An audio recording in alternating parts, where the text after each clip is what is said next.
Halo, selamat malam semuanya. Selamat malam. Balik lagi di Finfokroom. Hari ini kita akan kedatangan tamu juga spesial banget ya. Ini ada Bro Bernard Wijaya dari CEO Sukor Sekuritas. Aduh, kebelet-belet. Oke, ini udah ada join Bro Bernardnya. Aku akan invite dulu untuk join ya.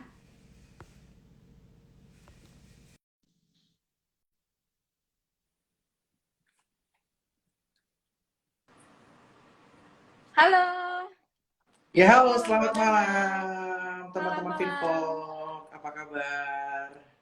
Halo, apa kabar? Baik-baik, aku baik. Gimana Bro Bernard sendiri? Luar biasa, yang penting tetap stay safe, stay healthy. Omicron udah tembus 7.000 nih per kemarin. Oh iya nih ya, harus tetap jaga kesehatan ya semuanya. Kita tetap mau Yes. aman-aman aja nih. Gimana apa kabar? Udah hari ini sibuk kah? Thank you banget udah iniin waktunya ya untuk ngobrol sama kita di Finfokroom. Ya, sama-sama dan aku happy banget untuk ada di room ini karena aku udah banyak tahu lah soal Finpok Money sebelumnya, edukasi-edukasi yang luar biasa dan mudah-mudahan teman-teman di Finpok Money juga terus teredukasi. Apalagi sekarang IHSG lagi terkoreksi banget nih. Mungkin ini menjadi opportunity baik buat teman-teman yang belum masuk di pasar saham. Nah, oke, nanti kita akan korek-korek lebih dalam lagi soal itu ya. Nah, jadi untuk teman-teman di sini yang mungkin teman Fox yang belum tahu, belum kenal siapa Bro Bernard ini. Bro Bernard ini tuh adalah seorang anak muda yang luar biasa banget ya. Jadi tuh di umur yang sangat muda ini, Bro Bernard ini udah menjabat sebagai CEO ya dari Sukor Sekuritas ya, dan juga sudah dinobatkan sebagai salah satu 30 under 30 Forbes ya Indonesia ya. Ya, Wah, ini luar biasa banget, suatu achievement yang luar biasa banget di usia yang masih sangat muda ya. Jadi kita hari ini akan lebih banyak ngobrol-ngobrol lagi sama Bro Bernard juga ya. Nah, ya, um, jadi gini, oke. Nah, kita kita langsung masuk aja kali ya biar pada nggak sabar nih pasti yang lain boleh juga nih. banget. Nah, jadi boleh dong ceritain perjalanan karirnya Bro Bernard nih, gimana bisa jadi CEO gitu kan ya di waktunya apa di usia yang masih muda banget. Oke, jadi mungkin aku mirip-mirip ya sama sebagian besar teman-teman di sini. Kita sekolah di dalam negeri dan saya sendiri bersekolah waktu itu di Institut Teknologi Bandung 4 tahun dari tahun 2009 sampai 2013 masuk jurusan Teknik Kimia. Tetapi sayangnya di tahun 2013 itu oil price lagi puncak-puncaknya dan akhirnya mengalami declining atau penurunan. Sehingga akibatnya apa? Lapangan pekerjaan di sektor oil and gas menipis dan saya diharuskan untuk mencari lapangan pekerjaan di bidang yang lain. Waktu itu ada beberapa pilihan yang saya sempat incar, yaitu di consulting group, yang kedua di consumer goods, atau yang ketiga di banking, dan puji Tuhan aku diterimanya waktu itu di salah satu bank internasional lah, waktu itu Citibank Indonesia sebagai manajemen associate. Dan sama seperti majority teman-teman di sini, aku tuh juga rantau. Waktu itu aku dari Bandung ke Jakarta, aku ngalamin sama namanya ngekos. Kos pertama aku tuh di Patal Senayan, di Belakang Mulia. Terus aku pernah kos di Bendungan Hilir, di Senopati. Jadi aku bisa relate lah sama kehidupan teman-teman yang juga rantau, juga ngekos di Jakarta. Nah, habis itu di Citibank aku belajar banyak mengenai sektor keuangan karena sebelumnya aku nggak pernah punya basic sektor keuangan. Aku belajar mengenai custodian bank, kemudian belajar mengenai IT, operation perbankan, dan yang paling penting di tahun pertama aku bekerja, aku belajar mengenai namanya produk reksadana. Karena aku bekerja di custodian bank, tiap harinya tugasnya ngitung NAV atau Net Asset Value atau NAB dari reksadana-reksadana yang mungkin teman-teman pegang. Waktu itu aku pegang Schroder dan lain sebagainya. Aku sering lihat kok kenaikannya tuh lebih tinggi dari deposito ya. Deposito kan mungkin cuma sekitar 4-5%. Tapi ini kok naiknya bisa kencang banget ya setahunnya. Aku udah baca prospektus-prospektus ya, baca fund fact sheet-nya. Akhirnya aku memberanikan diri untuk keluar dari zona nyaman saya. Yang sebelumnya hanya di tabungan atau di deposito, akhirnya aku masuk ke produk reksadana. Dan 3 tahun aku di banking industry, aku udah belajar banyak mengenai operation, teknologi, produk. Akhirnya aku memutuskan untuk ke dunia investasinya secara langsung supaya aku bisa terjun, bisa belajar lebih detail kenapa sih saham bisa naik turun, Apa sih yang kita lihat ketika kita beli saham? Kapan waktu yang tepat untuk entry dan exit? Nah, akhirnya tahun 2016 aku masuk di Sukor Sekuritas. Dan awal mulanya menjadi seorang project manager di mana saya diberikan tanggung jawab untuk mendevelop aplikasi on trading di Sukor Sekuritas. Aplikasi yang pertama yang saya develop bareng vendor sempat gagal. Akhirnya kita deal dengan vendor yang baru, kita development sambungin sampai office system, dan puji Tuhan yang kedua kita bisa sukses dan akhirnya aplikasi ini bisa launching hingga saat ini.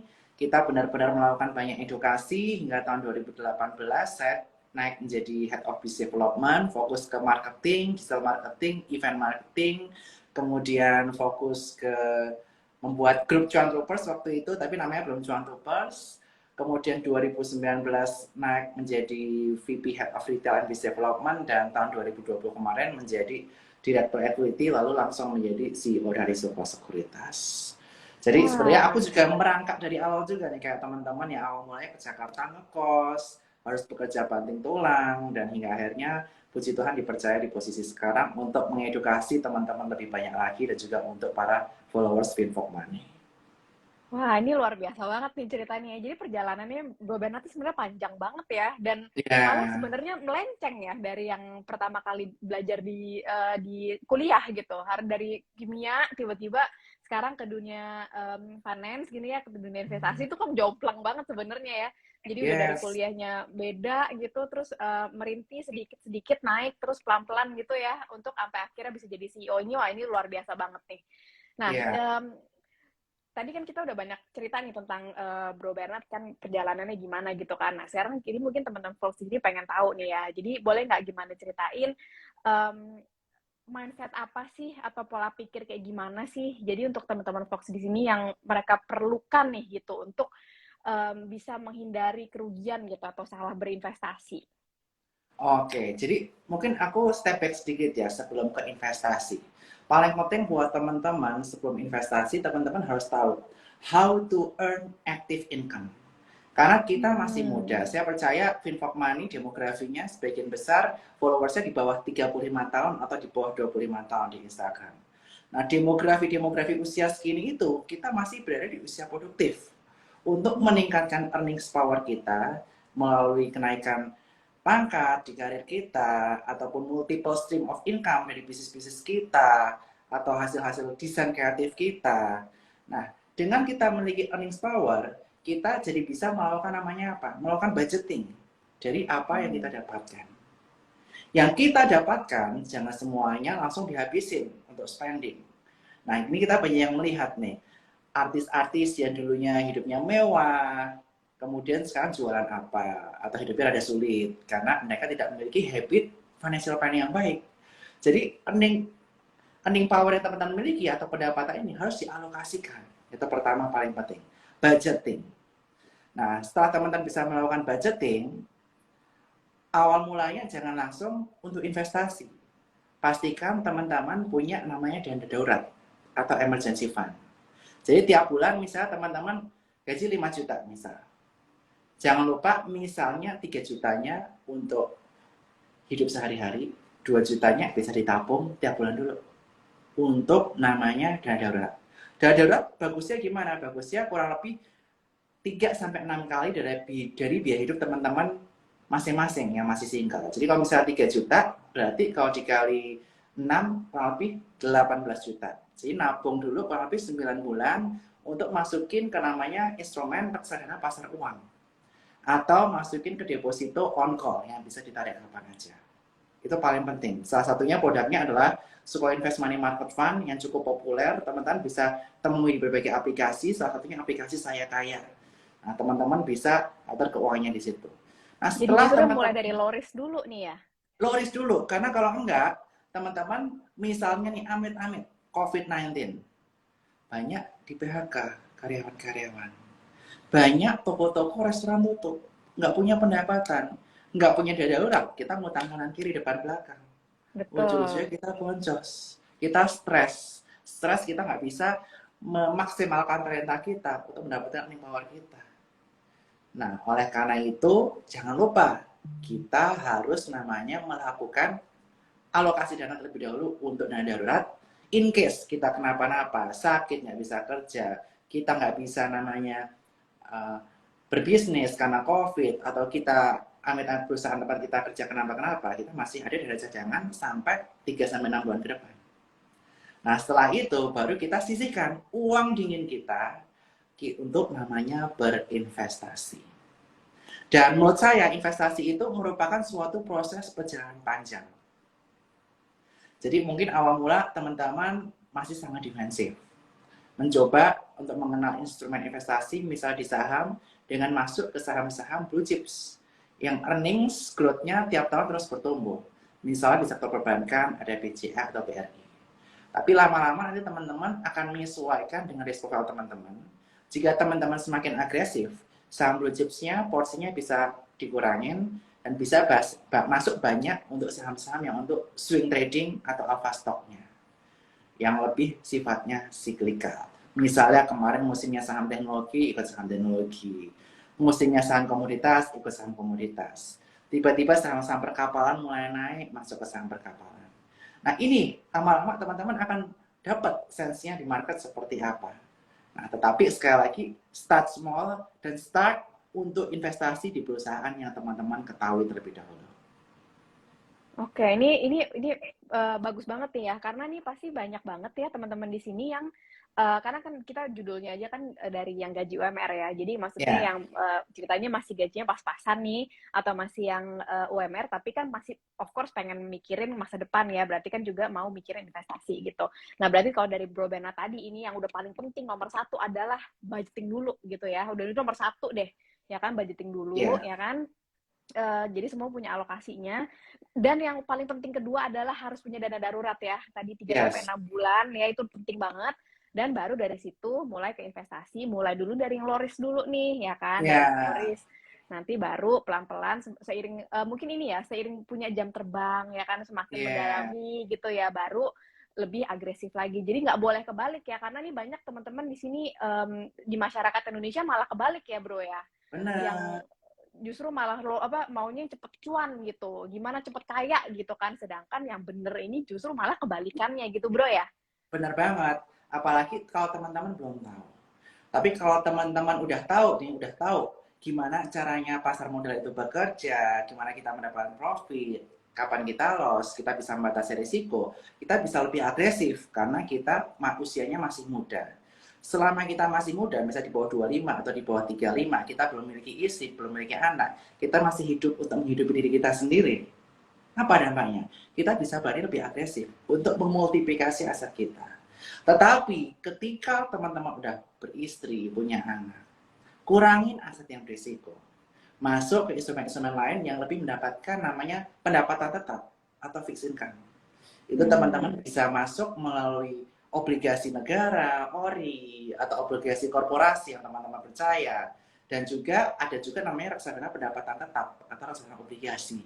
Dan di sebuah sekuritas yang cukup favorit, AUM-nya sudah mencapai 4-5 triliun, yaitu ada reksadana Sukor Invest Stable Fund. Dan teman-teman bisa beli di aplikasi juga Saya Kaya. Seperti itu. Oh iya, ini menarik banget ya. Jadi emang emang aplikasinya itu tuh emang untuk memudahkan para terutama gen milenial dan Gen Z ya untuk bisa berinvestasi gitu ya, Bro Betul. Bernard ya. Jadi ada aplikasi untuk reksadana dan aplikasi untuk saham. Kalau yang reksadana, teman-teman, tadi saya ada rekomend Saya Kaya. Kalau yang di saham, teman-teman bisa pakai aplikasi Spot New Generation by Sopo Sekuritas. Kita ada komunitasnya untuk saling belajar. Di sini ada Kang Desi nih, kepala komunitas dari Cuan Troopers, para pejuang cuan Wah. atau pencari cuan. Iya, oke. Nah, tapi kita ini dulu ya, kita iklan dulu nih sedikit nih. Kan kita coba balik ngomong tentang Bro Bernard dulu nih ya. Kan kita mau korek-korek juga sedikit kan tentang kehidupannya Bro Bernard nih gitu. Tadi kita udah ngomongin soal investasi ini gitu ya, dan prosesnya gimana dari Bro Bernard dari yang sebelumnya masih kuliah, yang akhirnya ada perjalanannya sampai jadi CEO gitu kan ya. Nah, yang aku pengen tahu nih Bro Bernard ini gimana sih setelah dinobatkan menjadi Forbes 30 Under 30 nih gitu. Itu apa ada yang berbeda? Oke, ketika menjadi Forbes 30 Under 30, tentu saja saya merasa bersyukur ya buat apresiasi dari majalah Forbes dan juga support dari teman-teman media dan para pelaku pasar modal, sehingga saya bisa dinobatkan menjadi salah satu anak muda yang berprestasi di Asia dan juga Indonesia, kaitannya di bidang finansial. Dan itu malah menjadi cambuk buat saya untuk lebih semangat lagi untuk mengedukasi, tiada henti. Karena saya percaya kunci sukses kita anak-anak muda paling penting adalah kita nambah dulu knowledge dari leher ke atas. Kita coba eksperimen, tapi eksperimen yang udah namanya kita manage risikonya, yang udah kita quantify risikonya. Jadi kita punya pengalaman, punya jam terbang, punya knowledge, punya skill, logika berpikir kita berjalan. Nah, ketika kita udah mengasah dari leher ke atas, tentunya kita akan lebih cerdik dalam kita mengejar earnings power kita atau mendapatkan pendapatan, kemudian untuk dana darurat dan budgeting plus untuk investasi. Jadi that's why saya bukan malah berhenti, tapi saya malah makin semangat untuk memberikan edukasi buat teman-teman, salah satunya di Finfok Money ini. Dan mudah-mudahan masyarakat Indonesia bisa semakin banyak yang teredukasi. Karena sekarang sebagai data ya, yang invest di pasar saham itu, yang langsung ke pasar saham itu masih 1%. Padahal kita bandingkan dengan Korea. Korean dramanya, contohnya startup, ada yang main saham. Kaya karena main saham atau invest di saham. Benar. Terus di film-film lain juga banyak yang soal saham. Betul nggak? Indonesia itu masih kurang. Korea itu udah 10% penetrasinya sampai 15%. Di Indonesia masih 1%. Upside-nya masih banyak sekali. Buat kita bisa berinvestasi pasar saham, mendapatkan keuntungan baik dari dividen maupun dari capital gain. Asalkan punya 3M+1D, yaitu mindset, pengetahuan, punya metode fundamental dan teknik analisis makroekonomi, kemudian punya money management yang baik, plus kedisiplinan dalam mengatur trading plan teman-teman sekalian. Wah, ini menarik ya, karena tuh yang aku dapat dari Bro Bennett ini sebenarnya tidak ada kekayaan yang instan ya, atau sukses Betul, yang instan ya, karena ini tuh sebenarnya banyak prosesnya loh ya, kayak maksudnya betul, Bro Bennett sendiri biarpun usianya masih muda begini nih ya, tapi maksudnya tuh belajarnya tuh banyak gitu, apa untuk bisa sampai ke CEO ini tuh bukan bukan one hit wonder istilahnya gitu ya, jadi kan benar memang ada banget. prosesnya. Saya pernah gagal membangun aplikasi spot generation yang generasi pertama. Itu saya. Dan contoh orang besar lainnya nih, Jack Ma. Jack Ma dulu awal mulanya guru. Dia berbisnis beberapa kali dikibulin, ditipu sama teman atau partner bisnisnya. Tapi kita lihat, sekarang dia menjadi salah satu orang terkaya di China, bahkan dunia, yang memiliki financial super apps yang luar biasa, and financial, dan punya Alibaba. Nah, ini yang bisa kita pelajari nih. Alibaba atau Jack Ma ini suksesnya juga bukan usia 30-40. Dia usia tua. Walaupun banyak yang sukses usia muda. Tapi kita percaya waktu itu di tangan Tuhan, asal kita belajar, perlengkapi diri kita. Ketika opportunity bergabung dengan preparation yang kita lakukan, itu pasti nanti akan menjadi sukses. Saya percaya sukses itu adalah kombinasi antara opportunity plus preparation yang kita miliki. Kalau kita nggak pernah prepare ourselves untuk mendapatkan, untuk menggarap opportunity tadi, kita nggak akan bisa sukses. Jadi tenang aja, sukses ada waktunya, yang penting teman-teman be prepare. Ketika opportunity itu datang, teman-teman bisa garap. Seperti itu. Wah, emas banget nih. Ini emas nih. Mudah-mudahan teman-teman di sini tuh semua apa nyatet ya ini apa yang Bro Bernard ngomong ini nih gitu. Ini karena ini emas banget, wagyu nih istilahnya nih. Daging banget. Eh, kayak aku juga kalau dengar-dengar ceritanya si Jack Ma itu tuh ya, maksudnya tuh Ya. em, aku juga lumayan ngefans sih sama dia sejujurnya gitu. Karena menurutku dia orang luar biasa yang dia juga banyak di underestimate orang ya dulu ya gitu ya. Tapi karena kegagalan itu justru jatuh bangunnya itu malah di mana bikin dia tuh bisa jadi one day jadi sukses gitu kan. Betul. Memang luar Makanya, biasa banget nih. mumpung masih muda, gagal nggak masalah. Kita bisa bangkit lagi. Kedepannya masih panjang. Iya. Oke, ini menarik banget ya. Oke nih, aku boleh nggak kepo sedikit nih ya? Ini kan ceritanya Bro Bernard ini kan Forbes 30 under 30 ya gitu. Emang Iya. sekarang tuh umurnya berapa sih Bro Bernard ini? Fox 30 Under 30 kan tahun lalu. Nah, tahun ini Ah, ah. aku udah usia 30, bulan Mei nanti 31. Seperti itu. Wah, oke. Tetap masih muda banget juga ya. Maksudnya udah jadi CEO gitu. Maksudnya di umur segini udah Terima jadi kasih. CEO dan bukan CEO sebagai title aja loh gitu kan. Sekarang banyak ya orang yang menyebut dirinya CEO gitu ya. Tapi ini apa menurutku Bro Bernard ini CEO yang bener-bener CEO gitu ya kan di perusahaan yang bener banget gitu. Wait, ada yang ngomong nih mbaknya ngomong emas maksudnya antam antam ya iya dong. Udah beli belum antamnya?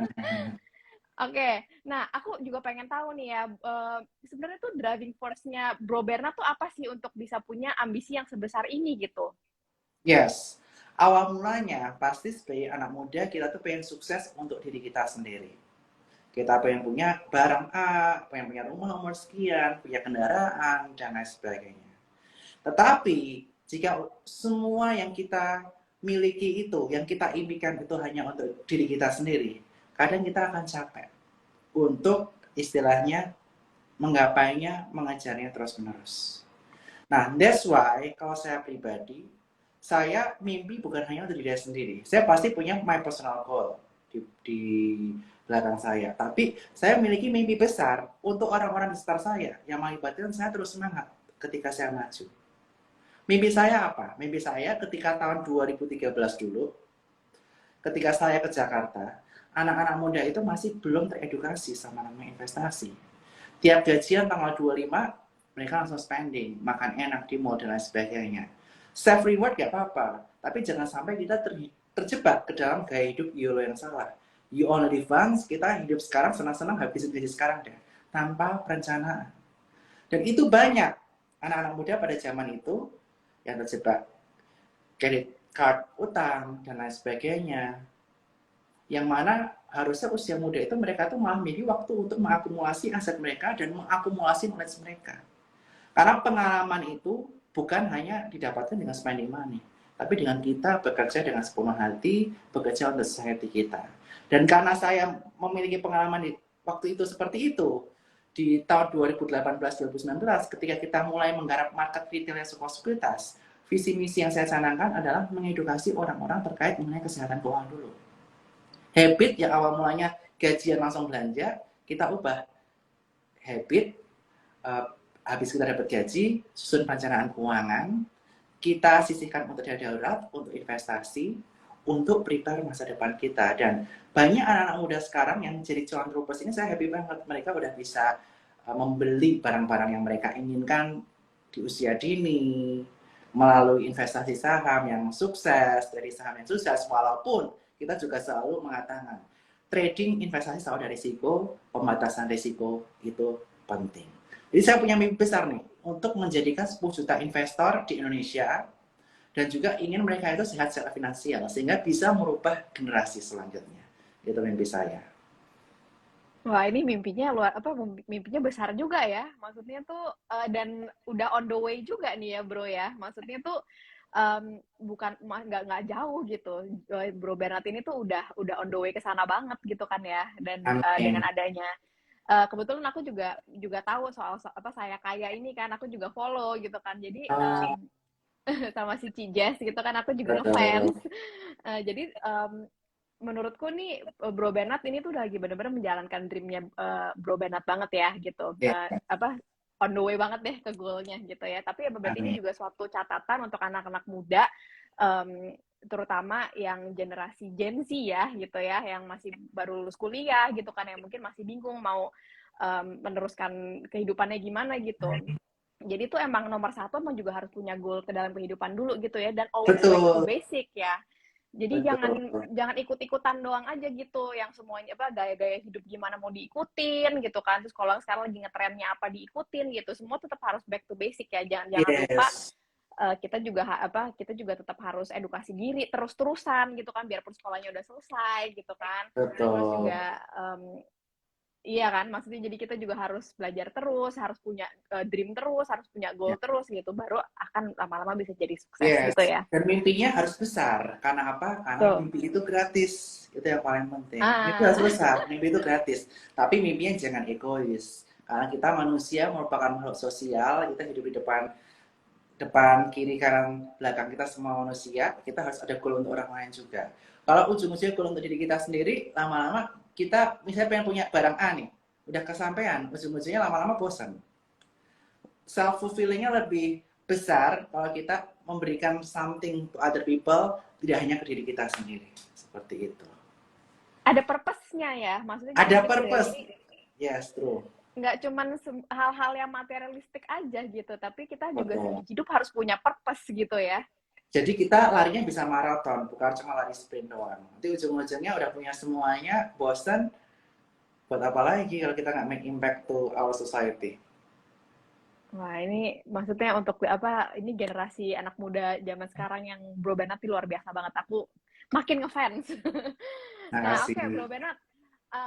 Jadi kita udah ngobrol-ngobrol soal yang kalau misalnya berinvestasi dengan gaji yang kurang lebih pas-pasan atau UMR gitu ya. Nah, kalau aku Ya, pengen tahu nih, kalau Bro Bernard sendiri tuh gimana investasinya? Lebih condong kemana nih kalau aku gaya-gaya pribadi investasinya? investasi, saya tentu saja tadi udah siapkan dana dulu pasti di deposit on call atau di reksadana pasar uang.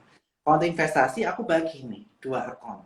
Yang pertama akun untuk invest, yang kedua akun untuk swing trading. Nah, biasanya akun yang untuk invest ini saya pilih perusahaan-perusahaan yang saya tahu kedepannya akan terus bertumbuh dan saya beli tiap harganya murah. Murah tuh apa? Di bawah standar deviasi minus 1, minus 2 dari PI atau PBB-nya dari perusahaan tersebut. Nah, oleh karena itu, saya biasanya yang investasi ini perusahaannya sebagian besar yang terus-menerus growing itu bisa perbankan. Saya ada BCA, BRI. Kalau sekarang saya lagi suka Astra juga, karena dia earningsnya udah balik, tapi harganya belum balik. Sekali lagi ini bukan rekomendasi ya, ini merupakan istilahnya pengalaman aja. Ya. Kemudian saham-saham kaitannya mengenai CPO, aku juga udah collect, ini belum take profit. Kalau udah mulai take profit, itu aku masukin di account yang untuk semi invest atau invest tadi. Nah, yang untuk swing trading, biasanya aku pilih saham-saham yang lagi hype.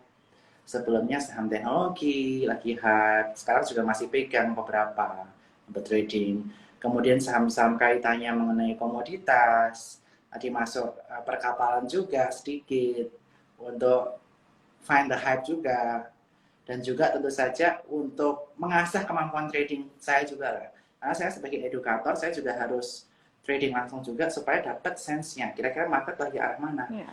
Kira-kira market ini lagi flow-nya kemana nih? Itu harus bisa baca supaya istilahnya teman-teman yang follow kita juga nggak bosen karena terus mendapatkan daging terus nih tiap live bareng aku, misalnya seperti itu. Oke. Nah, jadi kalau yang aku dapat ini, Bro Bernard ini, jadi diverse ya, portfolionya itu diverse, jadi nggak istilahnya nggak all in begitu. Ya kan itu juga salah satu notes yang emang harus teman-teman ingat juga nih di sini ya, Fox ya. Nggak boleh kayak gitu. Ya, Jadi itu kayak itu diverse gitu kan. Dan kalau yang aku dapat nih kayaknya Bro nih sabar ya. Apa cara ininya tuh sabar gitu, bukan yang menggebu-gebu ya. Nggak boleh begitu juga ya. iya Jadi kalau ngikutin hype boleh, tapi bukan yang apa kayak istilahnya kayak gambling gitu. oh Apa nggak boleh enggak, begitu ya? money management itu penting. Semakin teman-teman agresif, semakin teman-teman muda, bisa masih 20-an tahun awal, ya teman-teman bolehlah lebih banyak yang trading daripada yang invest. Untuk mempercepat multiplikasi aset teman-teman. Tapi semakin sadar umur, udah kepala tiga, wah kita mikir nih, bentar lagi ada ini, itu, bla bla bla. Mulai alokasinya dikurangin yang agresif. Masuk ke yang blue chips. Karena blue chips, namanya blue chips, perusahaannya misalnya earning atau bertumbuh ke depannya, ujung-ujungnya harga sahamnya tidak akan mengkhianati performance-nya. Itu yang saya percaya. Kenapa saya masih percaya akan investasi, apalagi perusahaan-perusahaan besar yang udah jelas track record-nya.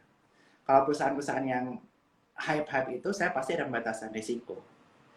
Kecuali perusahaan-perusahaannya saya nilai cukup murah dibandingkan dengan kompetitornya, divaluasi mahal, tapi performance-nya yang murah ini masih jauh lebih bagus, ya saya berani bet on that. Contohnya BBYB atau Bank Commerce. BBIB atau Bank Neocommerce kita lihat hari ini dia udah jebol beberapa support ya. Hari ini dia menguji support 1700, mantul di atas 1800. Bentar lagi akan menguji lagi 1850. Kalau kita bandingkan dengan kompetitornya, big banks yang udah jelas dengan ekosistem apa, Goto, yaitu Arto, secara price to book value jauh lebih murah. Secara jumlah user masih lebih banyak. That's why dengan consideration yang saya miliki, saya berani average down, kemarin udah take profit sedikit 2850, uang yang untuk take profit kemarin saya berani untuk masuk lagi average down di BBYP. Itu contohnya. Nah, oke. Nah, kalau aku boleh tahu nih, Bro Bernard sendiri itu berarti ini semuanya otodidak ya? Atau punya mentor nih? Saya sebenarnya belajar saham itu ada mentor. Mentor yang pertama kaitannya mengenai bagaimana melihat performance perusahaan, melihat track record good corporate governance. Itu saya dengan Ibu Lidrawati Wijoyo. Itu owner dari sebuah sekuritas. Kalau saya belajar kaitannya mengenai trading saham pertama kali di tahun 2017, saya belajar dengan Miss Ellen May. Mungkin Miss Ellen May juga pernah dikenal di Finfok Money. Saya belajar banget dari beliau untuk classical technical analysis, membaca money flow, dan lain sebagainya. Itu saya belajar dari Miss Ellen May. Jangan lupa follow Miss Ellen juga tuh. Saya ngefans banget sama kegigihan beliau tiap malam jam 8 terus melakukan edukasi. Luar biasa. Wah, itu jadi sekarang giliran Bro Bernard yang jadi berbagi ya, karena Iya, udah mulai ada jam terbangnya, jadi bisa berbagi juga ya. yes. Dan saya juga terberkati dengan Miss Ellen waktu itu. Kalau nggak karena Miss Ellen, saya nggak akan ngerti. Dan saya merasa apa yang saya dapat dari Miss Ellen, saya juga harus tularkan ke teman-teman sekalian. Karena saya diberkati, karena saya mendapatkan pengajaran dari Miss Ellen. Dan saya juga berharap mudah-mudahan banyak yang ngerti soal saham, ngerti fundamental milih saham, ngerti technical, nanti atur trading plan masing-masing. Dan bisa menjadi investor sukses, trader sukses, itu impian saya. Dan saya akan lebih more than happy lah. Apalagi melihat teman-teman saya, grup trading saya yang mereka udah sukses gila-gilaan, saya juga seneng banget. I'm happy to be part of their life, to be part of their journey.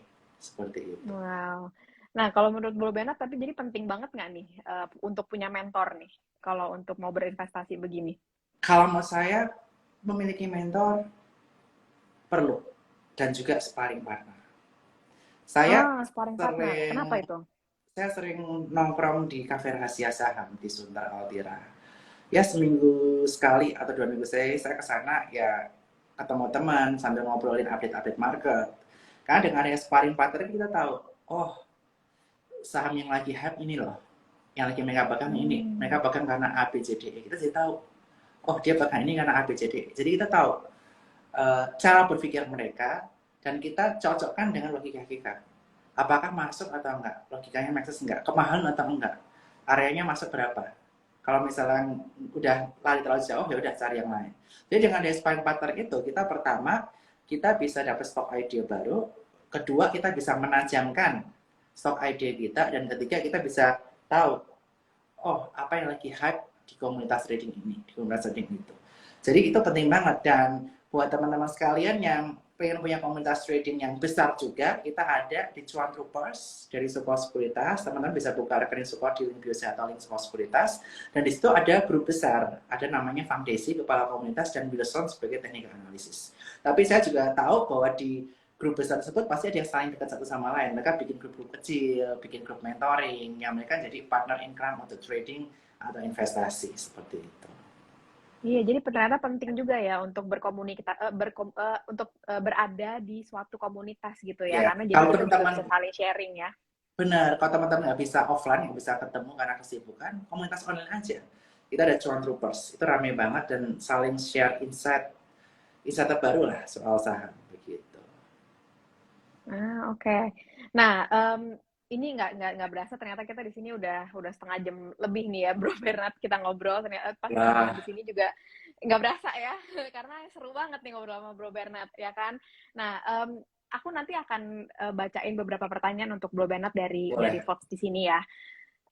Oke, aku bacain dulu. Ini ada yang nanya nih, Kak, kalau gaji masih 2 juta, cara investasinya gimana ya? Tadi sebenarnya udah terjawab ya, atau tapi Bro Bernard boleh tadi mungkin disamperin lagi kali tadi. Oke. Kalau gaji masih 2 juta, yang pertama tentu saja teman-teman kan ingin menaikkan earning power. Jangan lupa teman-teman cari ide nih. kira-kira aku bisa ngerjain apa lagi sih selain 2 juta ini supaya pendapatan aku bulanan naik. Karena ujung-ujungnya kalau modal yang kita taruh lebih besar, compounding amount yang akan kita hasilkan juga lebih besar. Itu yang perlu dicatat pertama. Nah, setelah teman-teman mendapatkan, atau misalnya teman-teman belum mendapatkan, baru ada 2 juta, ya teman-teman melakukan financial planning. Dan masuk ke instrumen yang jangan berbahaya dulu, seperti saham. Karena teman-teman ini masih fokusnya cari earning power loh, meningkatkan earning power loh. Belum punya earning power yang cukup, jangan trading dulu kamu takut. Nah, teman-teman invest dulu di reksadana pasar uang, habis udah cukup, nanti masuk ke reksadana saham. Nah, itu seperti saya bilang tadi, ada aplikasi partnernya Sukor, sister company kita, itu Saya Kaya, baru launching hari ini, teman-teman bisa download, masuk ke Sukor Invest Money Market Fund, itu yang pertama, untuk dana darurat. Misalnya biaya hidup teman-teman 1,5 juta, berarti kaliin 3 dulu, kita minimal dulu deh sampai naikin earning power 4,5 juta. Nah, nanti misalnya selebihnya bisa masukin di Sukor Invest Equity Fund. Nah, tetapi saran saya ketika masuk ke Sukor Invest Equity Fund, teman-teman harus belajar dulu sedikit tentang technical analysis dari IHSG. Sekarang IHSG lagi support kuat di berapa? Misalnya 6550, 6480, dan selanjutnya. Kita tiap masuk ke support kuat, kita boleh cicil beli, cicil masuk. Switching dari Sukor Invest Money Market Fund ke Sukor Invest Equity Fund. Itu strateginya. Kalau misalnya lagi di pucuk 6750, jangan ke equity fund dulu. Mending masukin money market fund, kalau udah koreksi-koreksi kita switching. Yang tadinya jatahnya untuk investasi. Jadi kita pakai teknik analisis IHSG dan membaca makroekonomi. Itu lebih simpel. Kalau teman-teman masih fokus naikin earning power. Kalau teman-teman earning powernya udah cukup, udah stable kerjaannya, ya bisa masuk ke saham dan bergabung dengan Cuan Troopers dari Sukor Sekuritas. Begitu. Nah kan kalau Bro Bernard nih udah hidupnya kan udah di dunia financial dan investasi banget nih sekarang ya. Iya, Ada kepikiran nggak pengen punya bisnis lain kayak atau gimana gitu? Ada nggak tuh?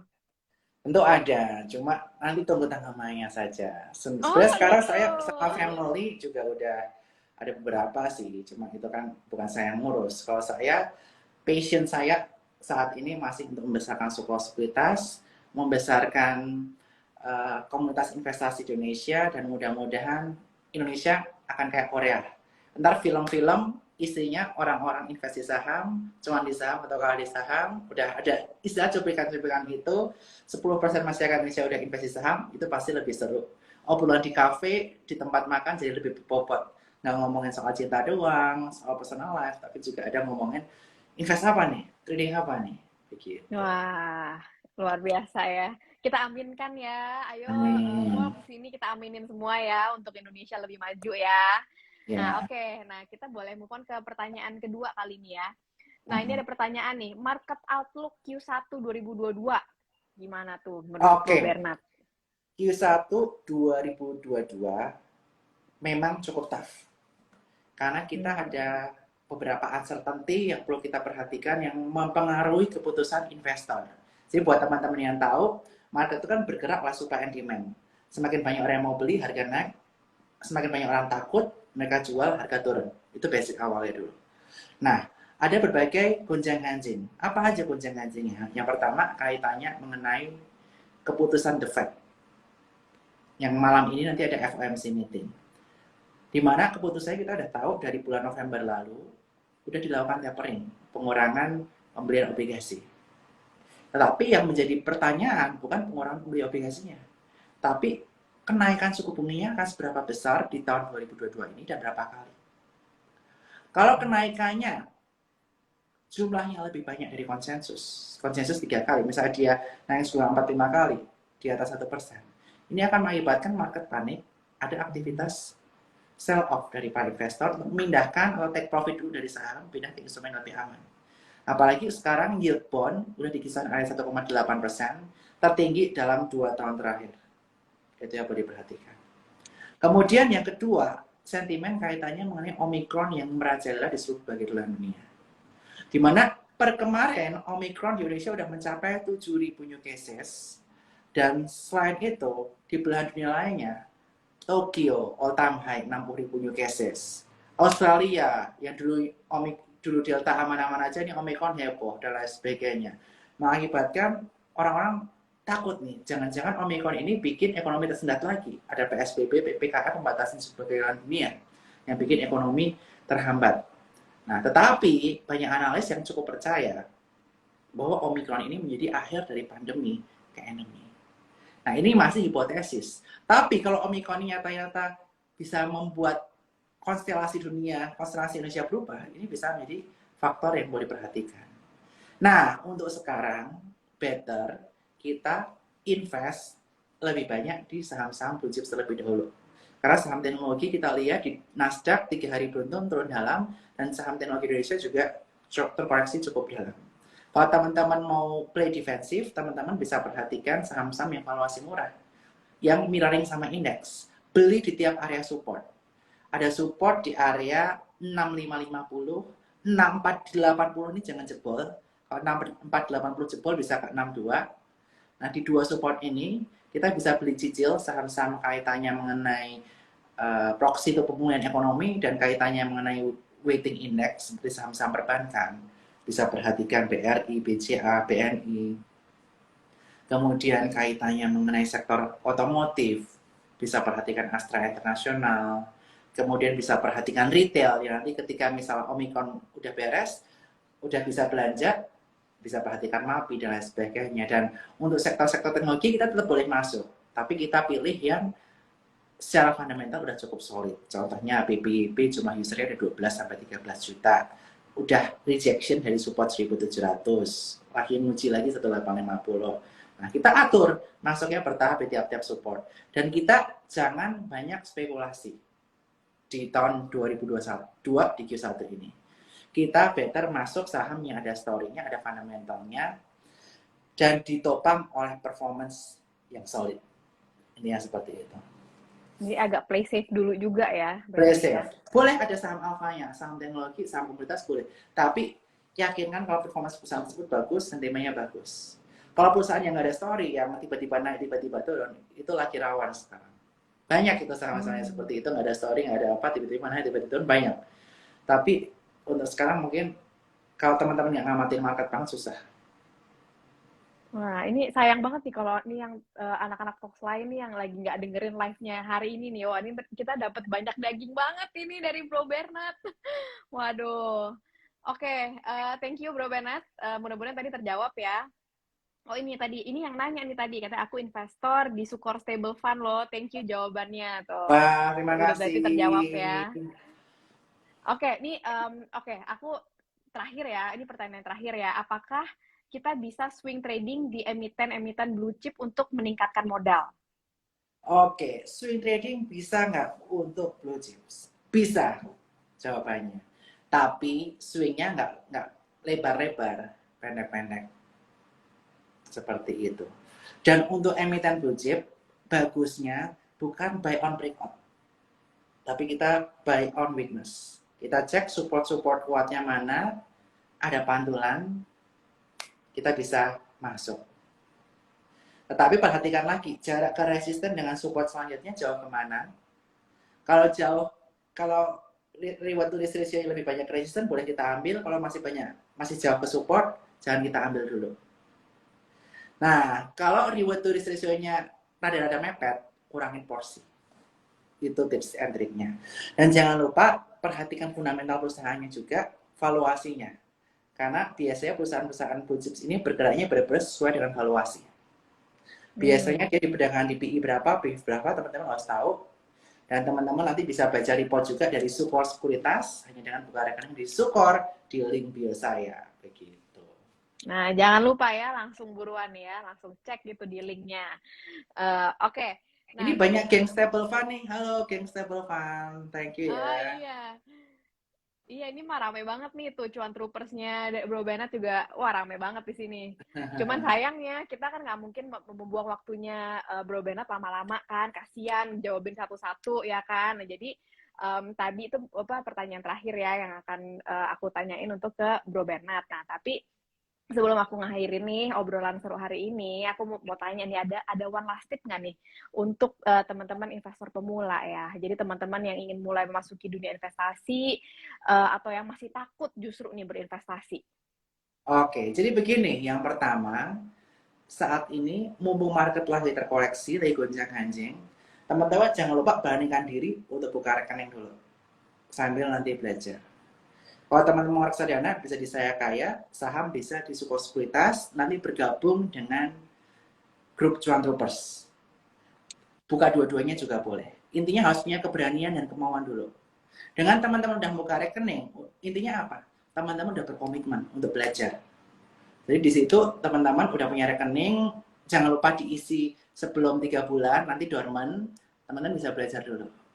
Nah, ketika misalnya teman-teman lihat, wah ISG ini udah dekat-dekat support kuat, 6550, 6480. Coba beranikan untuk masuk ke misalnya Sequoia Invest Equity Fund atau ke saham-saham blue chips.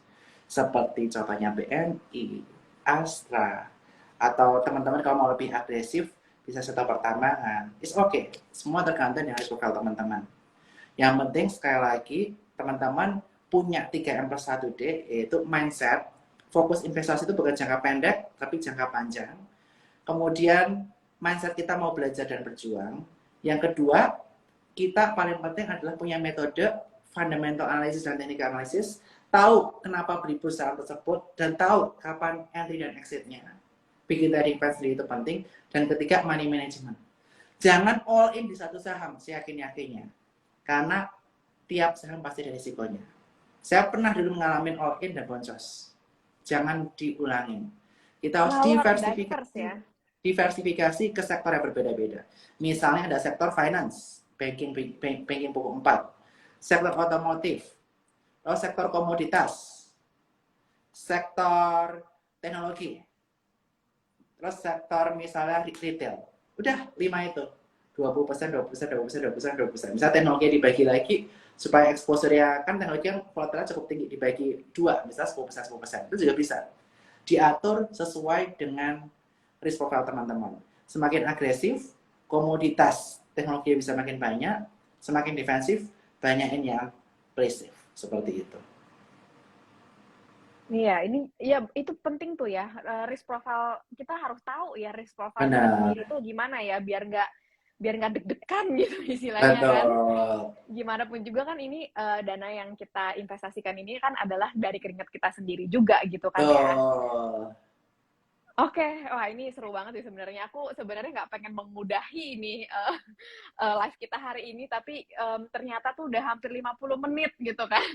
Nah, jadi nanti mungkin ini aku akan akhiri. Jadi mudah-mudahan dengan adanya sedikit gantung begini, jadi mungkin minggu depan atau bukan minggu depan, maksudnya kapan-kapan lagi nanti kita bisa ngobrol lagi ya, Bro ya. Boleh banget, seru Belum banget sama Info Money nih, happy. mengedukasi teman-teman Finvok di sini ya. Pasti banyak banget yang masih pengen belajar dari Bro Bernard ini karena Bro Bernard ini adalah anak muda luar biasa banget ya yang benar-benar merintis karirnya itu benar-benar dari nol. Ini tuh suatu apresiasi yang luar biasa banget.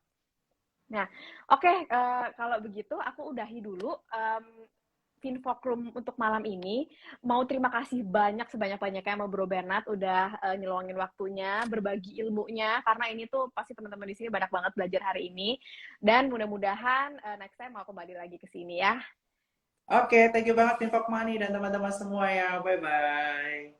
Oke, thank you Thank you. teman-teman. Stronger together. Oke, bye.